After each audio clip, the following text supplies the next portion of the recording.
हम सब ब्रह्मांड। ओम नमो अरिहंताण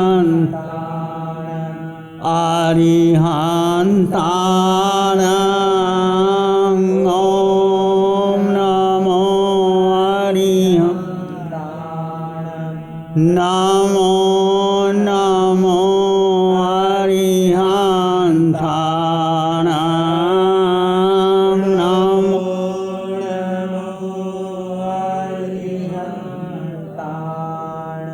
अरिहंत परमात्मा महाविद्य क्षेत्र में विराजमान, जिनकी अनंत अनंत कृपा हम सब पर बरस रही, उस प्रभु की अनंत करुणा, अनंत मैत्री, अनंत ज्ञान को अनंत अनंत नमन। प्रभु तिन्नानंग तारियानंग बुद्धानंग बोयानंग मुत्तानंग मोयगानंग स्वानुनंग सौदर्शिनंग। प्रभु स्वयं तिर चुके हैं, औरों को तार रहे हैं, स्वयं बोधि को प्राप्त हो चुके हैं, औरों को बोधि दे रहे हैं।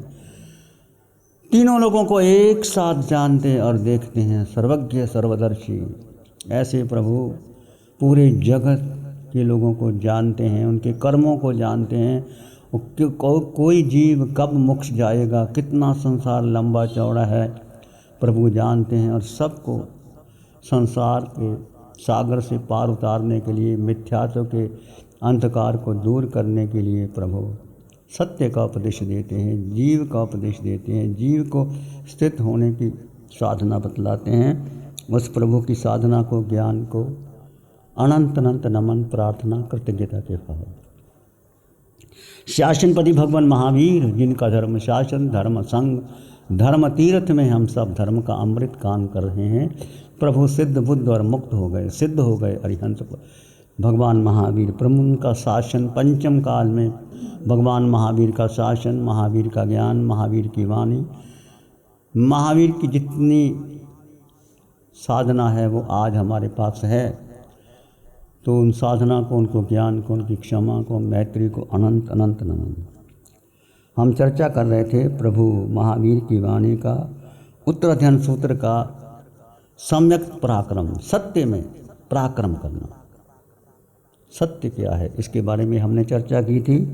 आज हम चर्चा करेंगे आहार का त्याग करने से जीव को किस गुण की प्राप्ति होती है। बहुत से लोग आहार के बारे में इतना गृहीत होते हैं कि आहार छोड़ ही नहीं सकते।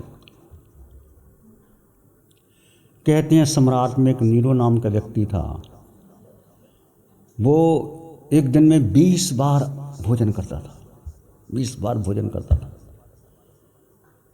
और यूनान में एक ऐसी प्रथा है कि अतिथि को घर में बुलाते थे तो भोजन परोसते थे, साथ में पक्षियों के पंख रख देते थे कि आपको भोजन अच्छा लगा तो पक्षी के पंख रख देते थे, वोमिट कर दो और भोजन खा लो।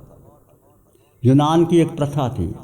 आपको भोजन पसंद आ गया तो जितना भोजन खाया तो फिर भोजन दोबारा कैसे खाओगे, तो पक्षियों के पंख रख देते हैं और पंख जब गले में डालते हैं वोमिट कर देते हैं, फिर भोजन करते हैं।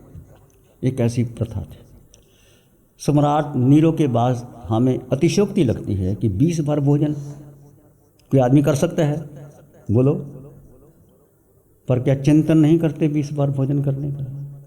चिंतन तो करते हैं। कोई सामने चीज़ आती है, आपने भोजन कर लिया, किसी ने कहा गर्मा गर्म काफ़ी ले लो, कोल्ड ड्रिंक ले लो, कुल्फ़ी ले लो, ये ले लो, तो मन आता है चलो ये भी खा लेते हैं, ये भी खा लेते हैं, ये भी खा। जब विवाह शादी में जाते हैं कितने आइटम होते हैं, खाई नहीं जाती, चलो पकड़ के ये भी खा लो, ये भी ले लो, ये भी ले लो। ना भी खाया हो तो कई बार तो स्वप्न में भी भोजन की याद आती रहती है। सुबह उठ कर मैं ये खाऊंगा। माना कि 20 बार भोजन नहीं करते होंगे, पर भोजन का चिंतन तो चलता रहता है। तो भगवान से पूछा प्रभु आहार का प्रत्यक्ष ज्ञान। आहार 4 प्रकार का, असनम, पानम, खायमम, शयनम। कैसे 4 प्रकार का आहार किसे कहते हैं, बोलो? जैसे आप असनम का मतलब है जो आप भोजन करते हैं, रोटी, दाल, चावल, सब्जी, ये असनम अन्न में आ जाती है। बादाम का पानी, शरबत का पानी, नींबू का पानी, शिकंजी का पानी, कई प्रकार के जो ये पानम पीने पेय पदार्थ। खादिम और स्वादिम। खादिम मैंने जो खाद्य वस्तु है, जैसे मिठाई है, हर प्रकार की आप मिठाई देते हो, हर प्रकार की मिठाई बनती है, घेवर है, बालूशाही है, मिठाई है, ये खादिम खाने में आती है। स्वादिम स्वादिम स्वाद, जैसे खाना खाने के बाद आप क्या कहते हैं, सौंफ ले लो, पान, किसी को पान दे देते हो, शादी के बाद सबको पान देते हो ना। असनम पानम खाइमन साइमन, स्वाद, उसके लिए स्वाद के लिए मतलब लौंग, इलायची, पान, सुपारी जो भी है उसको डाइजेस्ट करने के लिए 4 प्रकार का आहार होता है।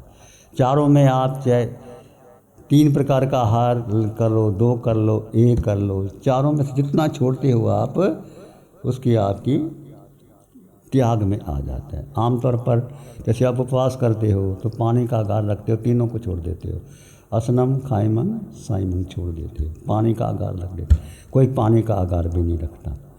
ये आहार, ये अनशन पहला है जो उपवास के बारे में हम चर्चा करते हैं।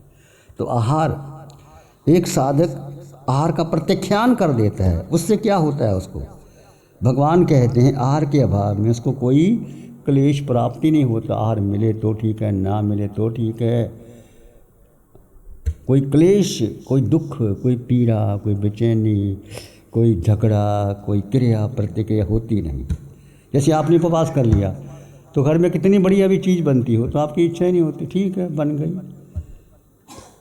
हाँ, आज हमारा उपवास है, संवत्सरी के दिन देखो बच्चा उपवास करता है, चाहे पोषित करता है, उस दिन चूल्हा भी नहीं चलता। वो एक ऐसा दिन, पवित्र दिन होता है तो जब सब हम उपवास में लगे। उपवास का मतलब है उपवास, अर्थ तो ये है उपवास, आत्मा के उप माने पास, वास माने आना, अपनी आत्मा के समीप आना। जब आप अपनी आत्मा के समीप आते हैं तो भोजन की याद ही नहीं आती। भगवान महावीर को देखो, दीक्षा लेने के बाद बेले बेले पारना करते थे, और उसके भगवान महावीर के तप के बारे में आजीवन बेले बेले तप किया उन्होंने। भगवान महावीर ने बेले बेले तप, मध्य में 15-15 दिन का तप किया। 15 दिन के बाद भोजन मिला, भिक्षा में गए, जो मिल गया जैसा मिल गया। हम तो आजकल तुम्हारे घर में जाते हैं, आपको पता है, हमको पता है क्या खपता है क्या नहीं पता, आप ही बोल देते हैं, हम ही कह देते हैं भाई आज ये कर लो ये कर लो।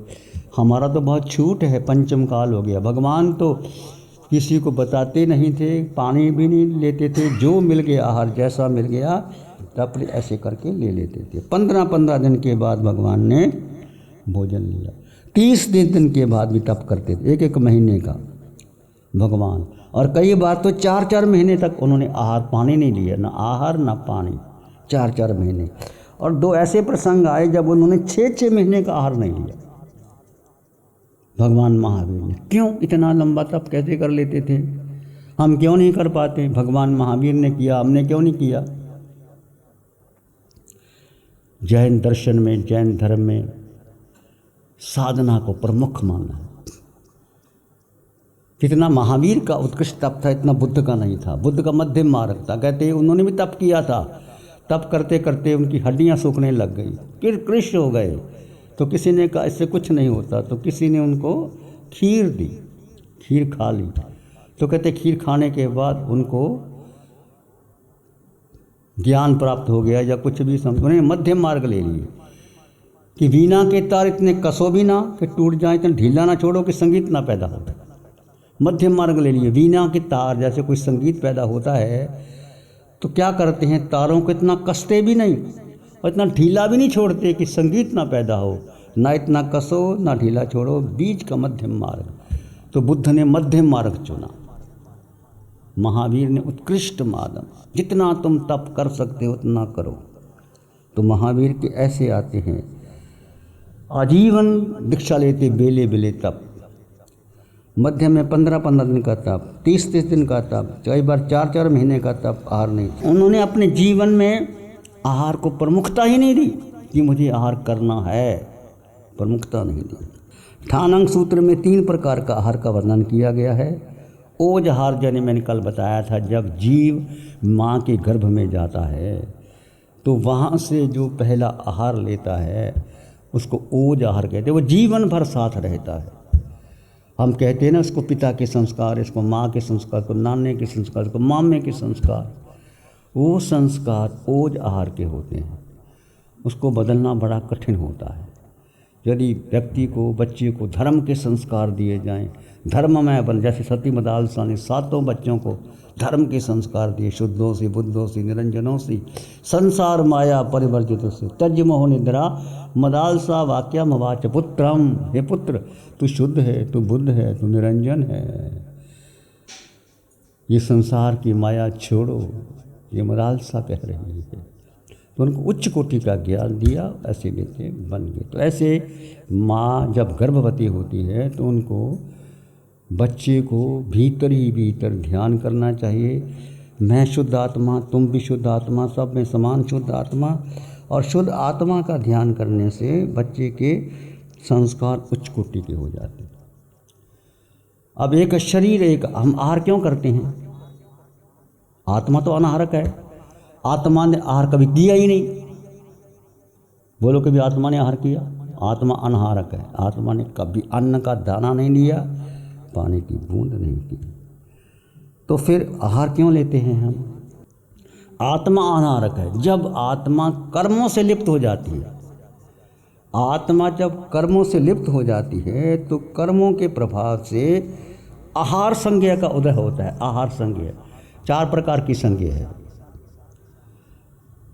आहार, मैथुन, प्रज्ञा, भय। भय संज्ञा कहाँ होती है? नरक के नेरियों में, 7 नरकों में। इतनी भय, एक दूसरे को काटते हैं, मारते हैं, प्रति पल प्रति क्षण एक दूसरे, भय संज्ञा।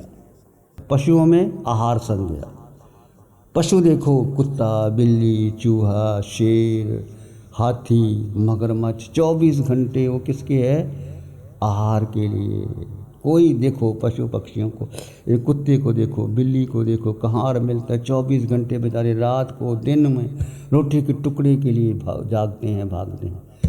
तो आहार संज्ञा पशुओं में, 3 चीज़ों में।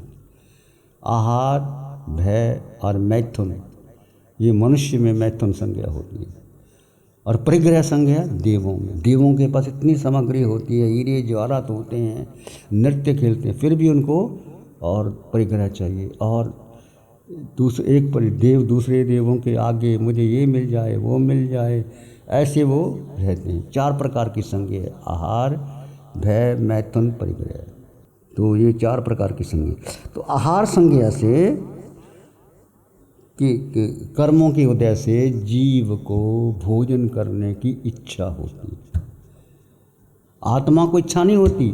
आत्मा जब कर्मों से लिप्त है, कर्म उदय के कारण आहार संज्ञा होती है, इसलिए जीव आहार करता है। कहा गया कि साधु को मायन्य असनपानस, साधु को मात्रा का ज्ञान होना चाहिए, कितना आहार लेना चाहिए। भोजन और पानी की मात्रा का आहार होना चाहिए, कितना भोजन लेना चाहिए। वैदिक ग्रंथों में लिखा है कि आधा पेट भोजन और आधा भाग पानी और हवा। जैसे आपने भोजन, आपको भूख है 4 रोटी की, तो कितना खाना चाहिए? आधा कप। बाकी भोजन खाने के बाद पानी पियोगे और हवा भी लोगे। आधा पेट भोजन से भरना चाहिए, आधा पानी से। इससे आपका शरीर संतुलन बना रहता है।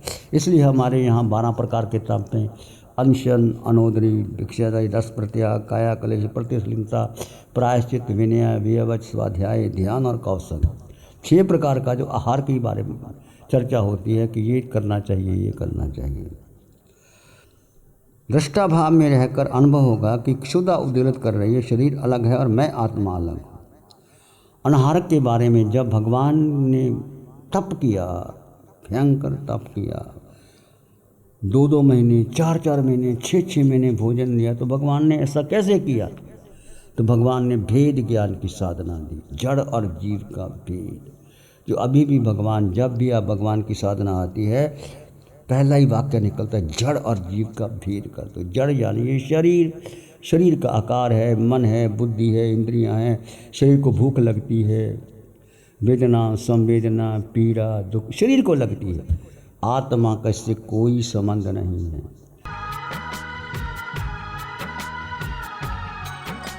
नमो अरिहंतानंग नमो सिद्धानंग नमो आयर्यानंग नमो अवज्झायानंग नमो लोहि सप्साउनंग धम्म मंगल मुकिठम अहिंसा संयमो तवो देवावित्तं नमं संति जस धम्मे श्यामनो।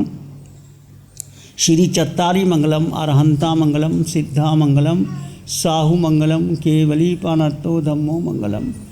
चत्तारी लोग उत्तमा अरहंता लोग उत्तमा सिद्धा लोग उत्तमा साहु लोग उत्तमा केवली पानत्तो धम्मो लोग उत्तमा।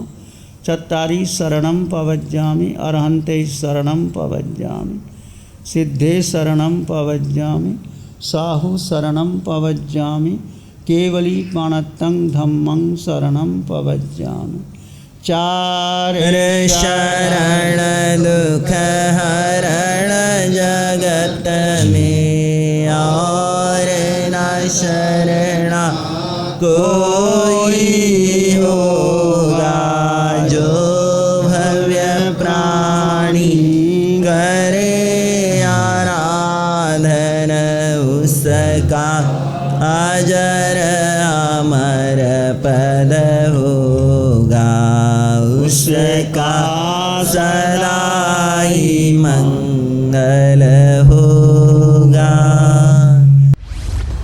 लग्जरी, कंफर्ट, शानदार view, park Inn by Radisson hotel. अपनेपन का एहसास, यहाँ बिताया हर पल आपके लिए होगा खास। यहाँ के अमेजिंग रूम्स, बैंक्वेट हॉल, तमाम प्रकार के प्योर वेज जैन फूड। जिंदा दिल लोगों के खूबसूरत शहर सूरत में रेडिसन ग्रुप की स्टार रेटेड लग्जूरियस होटलों में सबसे अग्रणी है Park Inn by Radisson hotel. एक बार अवश्य विजिट करें सूरत अडाजन में Park Inn by Radisson hotel. Project by Sumeru group, Shri Babulal Mandot, Surat. गुरु हमको ऐसी कृपा दृष्टि दे।